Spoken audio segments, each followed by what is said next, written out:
vou te dizer, o podcast do Instituto PG. Então, agora que a gente já falou bastante, né, sobre a depressão, vamos para a ansiedade. A mesma pergunta, como a senhora definiria a ansiedade no geral? Então, a ansiedade, ela é dependendo do grau, é normal, né? Você sentir ansioso. Eu tenho uma dificuldade, não sei se você percebeu já, né? Em definir com palavras bem um quadradinho conceitual, né? Eu acabo explicando a coisa para chegar lá, né? Então, perdão para quem gostaria que eu fosse mais sintética. Ainda não cheguei lá. Meus anos de terapia não foram suficientes para isso. Mas, enfim, então vamos lá, ansiedade. Né? O que é ansiedade? Quando a pessoa, eu acabo trazendo exemplo, né? Como acontece, em vez de responder o que é, eu trago como que ela se manifesta. Fica à vontade. Vamos lá. Como que ela se manifesta? Uhum. A pessoa, ela começa a ter sentimentos, pensamentos, sensações no presente de coisas que estão localizadas lá no futuro. Nossa. Então, a ansiedade seria você trazer para aqui e agora algo que não aconteceu. Então, você pega um acontecimento, então, tem uma localização no tempo e espaço. Né? Por exemplo, eu vou ter um podcast com a Paloma. Eu fiquei ansiosa com isso. Né? Nunca fiz um podcast na vida. Eu tenho um pouco de timidez em alguns momentos. E aí, às vezes, eu acabo não me concentrando. Já sabendo dessa dificuldade, fiquei ansiosa. Se ela fizer uma pergunta que eu demore para responder, e se a resposta que eu der não for a mais adequada para aquela pergunta, né? E se um colega psicólogo que for de uma abordagem terapêutica diferente da minha, tem uma outra definição e eu usei essa, ele não vai concordar. Pode passar um monte de coisas, sim, mas ainda está relacionado ao que iria acontecer. Não aconteceu. Então eu vou tendo aquele medo, né? Aquele sentimento de que alguma esfera do meu eu pode ser aniquilado com esse possível erro aí, e começo a ter sintomas físicos. Então, o que acontece com a ansiedade? O nosso cérebro, né, o cérebro lá primitivo, ele foi construído, né, para usar essa palavra, né, ele foi construído para proteger o nosso corpo, para que a gente sobrevivesse. Então, para eu sobreviver, eu preciso preservar a minha vida. Se eu vejo algo que é ameaçador, eu vou me preparar. Ou para combater aquilo, lutar contra aquela ameaça, ou para fugir daquela ameaça. Então, eu vou correr. A gente, às vezes, não difere bem isso. Né? A gente não tem tempo de sentar com o cérebro e falar assim, olha, sério, isso daqui eu só estou pensando, tá? Mas não está acontecendo, não. Ele não vai dar essa interpretação tão refinada. Ele vai interpretar todas aquelas informações que você está me mandando para ele como uma ameaça. Então, o que a Ludmilla, que ficou ansiosa com o podcast, poderia ter sentido? Mais fome ou menos fome? No meu caso, menos fome. Eu fico ansiosa, mas você é psicóloga, você sente ansiedade? Lógico. Tô viva. Você é humana, não deixa de ser humana, né? Você entristece, às vezes entristece, sempre fica um negócio não sou um robô programado. Então a ansiedade, ela tem a ver com, ela é isso, né? Ela não chega a ser uma doença, se ela não se transformar num transtorno de ansiedade generalizada, mas ela é algo que faz parte da nossa vida, a gente ansiar pelo que vem depois. Quando que vira um problema? Quando a manifestação dela se torna mais dura, né? Por exemplo, se eu começo a não comer, ou a comer demais, por causa daquele evento, se eu começo a ter sintomas físicos mais graves, então, sintomas parecidos com infarto, né? Então, é bem comum ter pacientes que têm transtorno de ansiedade, dizerem para mim, olha, eu vim para terapia porque o médico falou que era para eu procurar um psicólogo. Eu já fui 5 vezes no PS achando que eu estava infartando. E eu nunca tive nada. E aí a gente vai trabalhando na terapia o porquê dessa ansiedade. Né? Então, de onde está vindo esse medo? E tem várias causas, né? Cada um, dentro do seu contexto de vida, vai ter uma razão diferente para aquilo. Mas, em geral, tem a ver com eventos que a gente interpreta como possivelmente aniquiladores. No nível, assim, não da consciência ainda. Eu não vou ser aniquilada se eu fizer alguma bobagem aqui no podcast. Não vou evaporar dessa terra.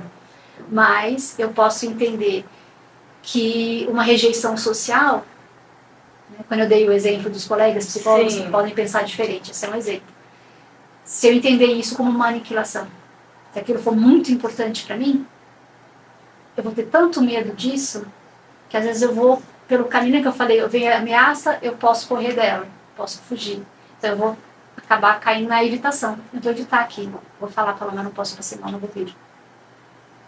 Caramba. Para não ter que lidar com esse perigo de aniquilação.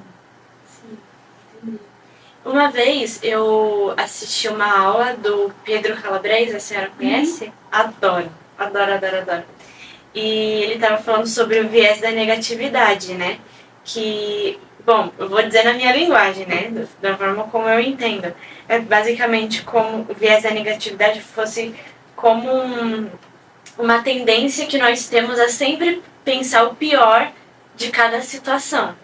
E eu acho que pode estar relacionado a isso, né? De você tentar fugir da situação, né? Porque eu acho que a ansiedade nunca é um pensamento futuro bom. Pode ser bom ou sempre é ruim? Aí a gente talvez nem usaria a palavra ansiedade, a gente usaria animação. Por exemplo, eu estava muito animada para vir para Ponta Grossa. E, em geral, essa animação, ela vem com uma expectativa muito positiva. Então, eu vou encontrar amigos, eu gosto muito de estar com a juventude, e aí você vai pensando nessas coisas, você fica animado. Você não fica ansioso. Faz sentido. Porque a ansiedade, ela tá dentro do guarda-chuvão do medo. Então, ela vai ter a ver com isso. Sempre fugir da situação, né? Ou fugir ou lutar. Então, às vezes, a pessoa ela vai ter uma resposta raivosa, né, pra você, porque ela tá muito ansiosa. Então, lembra que eu falei da raiva na depressão? Mas a raiva também pode estar presente ali na ansiedade. Porque ela vai lutar com aquilo. Então, antes, dá um exemplo. Às vezes, uma discussão, né, entre casal, entre amigos, entre colegas de trabalho. Eu posso estar tão ansiosa com o resultado que eu tenho que entregar daquele trabalho, e eu vejo aquele trabalho como tão importante, de novo, o perigo da aniquilação, né? E eu posso achar que se eu não entregar um bom trabalho, eu vou ser mandado embora, ou vou ser excluída desse grupo, ou algo assim, que aquilo vai me dando, né? Dando a ansiedade, né? Que quando você vier contestar qualquer coisa do meu trabalho, você vai falar assim, olha, Ludmila, eu achei que essa planilha que você fez aqui não ficou tão legal, assim, acho que, não sei se é bem isso que a gente estava querendo. Ela não foi grossa, ela foi normal. Eu poderia pegar essa frustração, aceitar e falar assim, então como é que você, qual que é a expectativa, qual que é a necessidade de vocês, vou lá e corrijo, e vida que segue. Mas se eu estou nesse outro lugar aí do medo da aniquilação, né, que é o constante da ansiedade, eu vou responder com raiva para você. Você não está vendo que eu estou trabalhando? Que é assim mesmo, você nem me explicou. Não tem necessidade desse ataque. Mas eu ataco. Por quê? Porque eu estou me sentindo ameaçada. Muito interessante, cara. Então, a ansiedade ela é bem desfavorável para as relações. Imagino. E a senhora falou sobre alguns desses sintomas, né? Por exemplo, a falta... Não, como que foi? Sintomas físicos? Isso. Não. Você para de comer ou você come muito? Mudança no comportamento. Isso. As mudanças no comportamento. Quais são outras mudanças que podem ajudar pais, professores, líderes, amigos a se identificar entre si? Eu só queria compartilhar a senhora falou que a senhora para de comer quando está muito ansiosa. Eu como bem pouquinho, assim, fico me dá enjoo se eu for comer normalmente e eu tô ansiosa por alguma situação, eu fico enjoada. Porque eu tô hiperestimulada, né? Então, lembra que eu falei dos neurotransmissores ali quando você perguntou na depressão, né? A gente está hiperestimulado. O que a gente está cheio no corpo? De adrenalina. A adrenalina vai lá em cima. Caramba. E aí não é hora de comer. Entendi. Eu também. Essa semana eu passei por uma semana muito ansiosa. Eu acho que essa parte da entrevista sobre ansiedade vai ser um tapa na minha cara, porque eu tenho bastante problema com isso. E eu simplesmente, eu não sinto fome. Eu passo o dia inteiro e eu esqueço de comer. Aí quando vai ver, eu acordei 7 horas da manhã, é 3 horas da tarde, nossa, eu não comi nada ainda. Não comi nada. Eu simplesmente não sinto fome. Eu só esqueci. E tem pessoas que vão por outro caminho, né? Que já ficam... Então, por isso que a mudança no comportamento alimentar, ela é muito importante, tanto no diagnóstico da ansiedade quanto da depressão. Porque a maioria das pessoas, não é todo mundo que tem uma mudança tão visível no comportamento alimentar, mas a maioria tem. Então a pessoa começa a comer demais. Por quê? Porque ela vai querendo preencher aquele vazio ali, precisa dar algum lugar, né? Para aquela ânsia toda, para aquela necessidade ali de tirar isso de mim, né? Entendi. E às vezes a comida entra num lugar de conforto.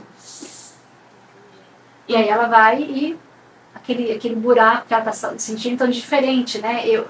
Quando eu comentei que eu como menos, porque é como se eu estivesse sempre cheia, porque eu tô aqui cheia dos meus pensamentos e angústias. E tem gente que sente um buraco. Então eu preciso, às vezes, eu tô falando isso de uma maneira muito simbólica, né? Então, assim, às vezes eu preciso preencher essa falta, né? Essa insegurança. E ele preenche com essa mudança de comportamento alimentar para, às vezes, caminhando para uma compulsão. Tanto que as compulsões, elas entram no guarda-chuva da ansiedade. Então, nesse combo das mudanças comportamentais, tem a falta ou aumento do apetite? Não? Sim, tem. Falta ou aumento do apetite, diminuição ou aumento do sono. Então, a pessoa, às vezes, perde sono, ou às vezes ela fica muito sonolenta. É insônia ou... Qual é o outro nome? Quando eu falei privação de sono, sim. Quando a pessoa tem aquela insônia e ela vai ficando persistente. A pessoa não dorme hoje, não dorme depois. Isso é enlouquecedor, não. Fácil. E o oposto disso? A gente precisa do sono para regular as emoções. A gente precisa, para regular as funções do corpo. O oposto disso, você fala sonolência excessiva. É isso? Então também... Ou a pessoa dorme, tipo, horas e horas e horas e horas e horas. Então, aí a gente tem sempre que ver, né, Paloma? Que nem eu falei, a mente não é uma coisa solta no universo, ela habita um corpo. Então, eu preciso ter um trabalho com uma equipe multiprofissional. Então, a pessoa está muito sonolenta, ela pode ter um distúrbio no sistema endócrino, ela pode ter um problema neurológico, ela pode ter várias outras questões, às vezes disfunções hormonais, né, da ordem do sistema reprodutor, mudam, faz com que a pessoa tenha uma mudança, né, de comportamento também, acaba tendo alguma alteração no humor. Então precisa olhar com os profissionais, né? Às vezes nutricionista também, então a gente falou da alteração no apetite. Então eu particularmente não vejo uma possibilidade de exercer um bom trabalho com pessoas que têm compulsões alimentares sem um profissional nutricionista, sem um profissional médico junto. É o que eu falei, a gente não pode psicologizar o mundo, tem que cuidar de tudo junto. Porque naquela fala, tudo junto e misturado. Entendi. Então não pode estar só relacionado a algum problema de saúde mental. Não precisa estar só com saúde mental. Mas eu acho que o importante é você cercar as variáveis, né? E a senhora falou sobre as compulsões também. São um nível, um tipo de ansiedade, certo? Então, ela entra no guarda-chuva da ansiedade porque é muito comum que a pessoa fique ansiosa e ela coma mais, ou ela beba mais, ou ela use cigarro, Ah, tá. ou ela se exercite demais, né? Acaba caindo no... Então acaba sendo E uma outros- consequência. acaba sendo um desdobramento. Então, a gente acaba entrando no vício. Então, não é, às vezes a gente fala de vício, não é só vícios em drogas ilícitas ou em drogas lícitas. Existem vícios em atividades. Então, existem várias questões que podem acontecer como um desdobramento da ansiedade ali. Legal. E entre, como que eu posso dizer? Tem as mudanças comportamentais, as alterações emocionais, e da mesma maneira que a depressão causa uma alteração cerebral, a ansiedade também. Sim. Tem uma diferença no cérebro de um ansioso e de uma pessoa normal? Sim. O cérebro de um ansioso, ele vai ter ativação, a ativação dele vai acontecer em zonas diferentes. Então, se você fosse colocar no exame de imagem, né, fazer um PET scan, por exemplo, uma pessoa ansiosa aqui e uma pessoa sem transtorno de ansiedade aqui do outro lado, Sim. você vai ver que algumas regiões são muito ativadas em um e menos ativadas em outro e vice-versa. Então, existe sim uma diferença no funcionamento neurofisiológico. E você pode fazer tratamento, né, psicoterápico, dependendo do caso psiquiátrico também, né, e refazer esse exame e você vai ver uma diferença entre o primeiro e o segundo. Então, como eu comentei, nosso cérebro ele é neuroplástico. Então, felizmente, ele vai criando adaptações. Então, dá para a gente, através de mudanças comportamentais, mudanças na nossa compreensão. Às vezes eu falo mudança comportamental, parece que é uma coisa muito adestrada, né? Mas quando eu falo uma mudança comportamental, eu estou pensando que antes dessa mudança de comportamento, eu vou precisar ter uma mudança de entendimento. E aí que entra a parte da psicoterapia. Então a pessoa vai precisar entender por que ela está tendo aquele medo, de onde está vindo. Então, às vezes foi que nem tive paciente que a ansiedade da pessoa estava relacionada ao ambiente de trabalho. Ao ambiente de trabalho. Por quê? Porque tinham questões familiares na história de vida dela e que ela revivia simbolicamente ali nas relações profissionais. Então, estava dando um exemplo, né? Uhum. Então, eu estou comentando mas é mais de um, né? Paciente que a questão estava ligada, a questão da ansiedade estava ligada ali ao ambiente de trabalho. Só que a terapia não foi só para o que está acontecendo no seu ambiente de trabalho. A gente vai um pouco mais, né? Por que esse tipo de relacionamento está te trazendo sofrimento? E aí acaba indo para trás um pouquinho. Não é que a gente vai cavocar o passado da pessoa e buscar os sofrimentos enterrados, trazer o sofrimento para agora. Não. É porque se aquilo está doendo agora, ele está presente. Ele não passou ainda. Então não é passado. Né?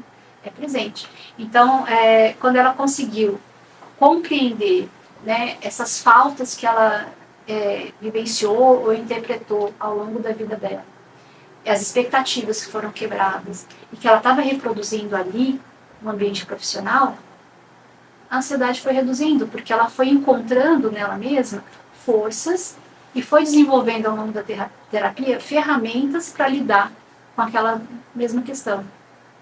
Então, o afetamento que ela tinha com as críticas já passaram, a coragem de responder, de se impor, veio. Tanto que ela mudou de emprego depois, ela é uma empresa excelente. Muito melhor do que ela estava antes. Né? Muito mais segura de si ela está agora. Porque ela conseguiu entender o que foi acontecendo e encontrando forças em si. Então, a ansiedade, ela, provavelmente, se a gente fizesse algum colega médico pode me corrigir, né, se quiser também. A gente sempre pode se corrigir, né? Isso muda ali. Mas se a gente fizesse uma análise desse cérebro antes, com ela em crise, e agora, ia ser diferente. Então, a gente está sempre mudando, infelizmente, existe essa possibilidade, né? Qual era a outra pergunta? Acho que era esse caminho? Era, sim, a diferença de um cérebro, uma pessoa que tem ansiedade e uma que não tem. Uhum. E, bom... essa aqui é muito boa. Qual é a diferença entre uma crise de ansiedade e um ataque de pânico? Tá, isso é bom mesmo. Então, a ansiedade, como eu falei, ela tem uma localização. Uhum.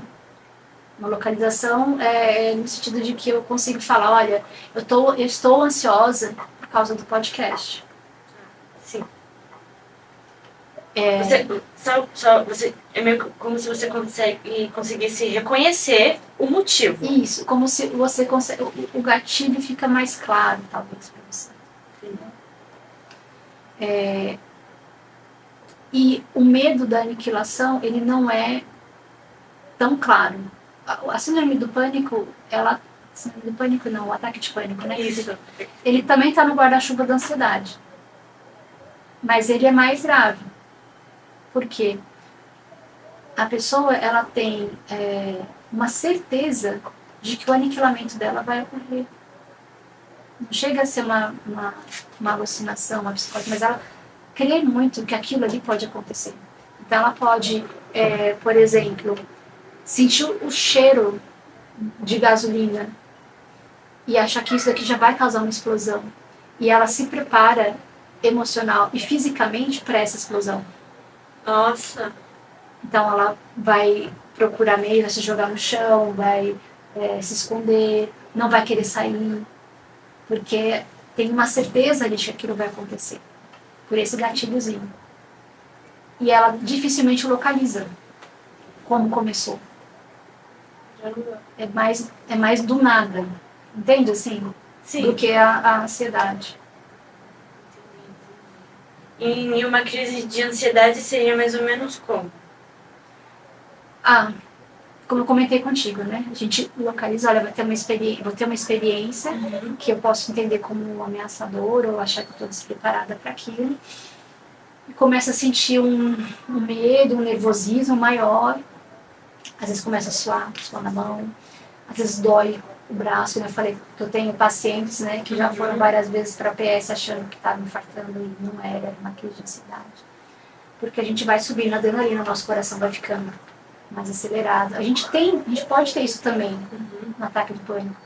Só que no do pânico é mais forte. Por esse exemplo que a senhora deu para perceber que tem um grande contraste entre os dois. Eu acho que a diferença maior é esse, é o grau, né?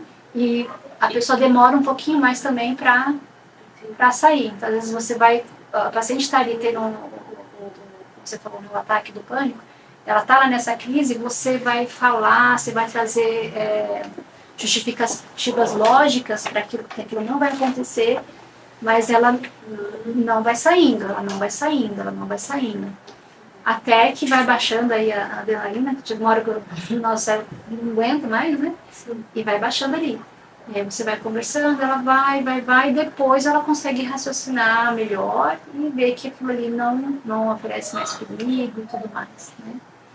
Mas a questão é que dificilmente você vai ter um problema puro. Eu tenho só depressão, eu tenho só isso, eu tenho só aquilo, só ansiedade, só... Eu estou botando só com muitas aspas, né? Porque não é qualquer coisa. Eles fazem interfaces.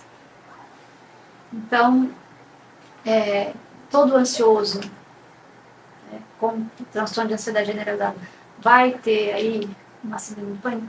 Não são todos. Mas todos os que têm o pânico, eles têm ansiedade também. É muito difícil você ter um só, né? Sim, mesmo porque um é desdobramento do outro. Né? Entendi. E eu já ouvi uma frase assim, que me diz mais ou menos que é como quando uma pessoa tem ansiedade, ela está sempre pensando no futuro, certo? Sim. E aí, como que eu posso dizer?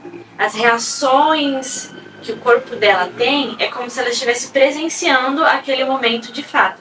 Então, todo sintoma que eu tiver vai ser... Porque é como se o nosso cérebro não identificasse o que é o presente e o futuro. Pra ele é só um pensamento. Então, se eu tô pensando, porque aquela entrevista, o nosso cérebro vai reagir, o nosso corpo vai reagir como se essa futura entrevista fosse no presente. É certo isso? Uhum.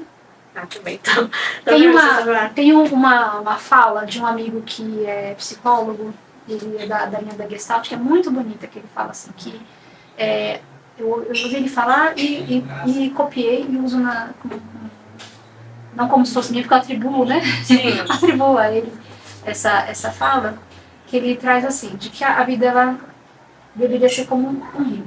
Ele traz esse exemplo, né? Não sei se está caminhando para o final, porque eu já posso ir fechando pode aqui, né? Então, que a vida deveria ser como um rio.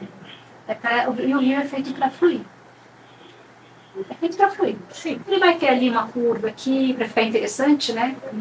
Vai ter uma curva ali, vai ter uma corredeirazinha, as pedras. O rio fica mais bonito assim, né? Fica. Quando tem alguns elementos. Tem que ter uma diversidade ali, senão fica xoxinho, não tem graça nenhuma. Então tem uma diversidade. E ele tem que fluir. Se ele não fluir, ele cria linha. O que é o não fluir do rio?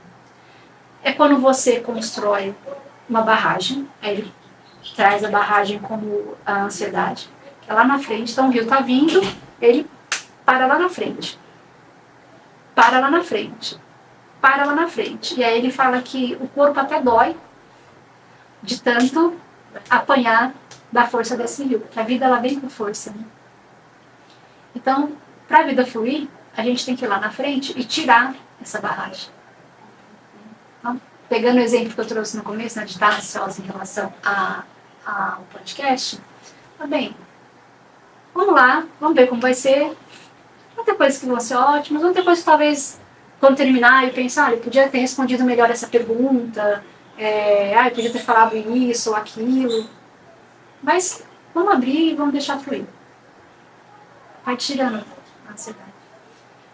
E a depressão, ele fala que é quando lá atrás, no começo do rio, a pessoa vai jogando porcarias nele. Uhum. Então joga lixo, joga não sei o quê. E aí esse rio não consegue fluir bem, porque ele fica pesado. E aí, tanto que o depressivo, ele tem essa sensação de peso na vida, né? A vida fica muito pesada. E aí, por isso que eu falei para a terapia, às vezes a gente acaba indo um pouquinho para trás, porque vai limpando, né? Uhum. Vai limpando ali esse rio. Então, eu acho essa fala da fluidez muito bonita.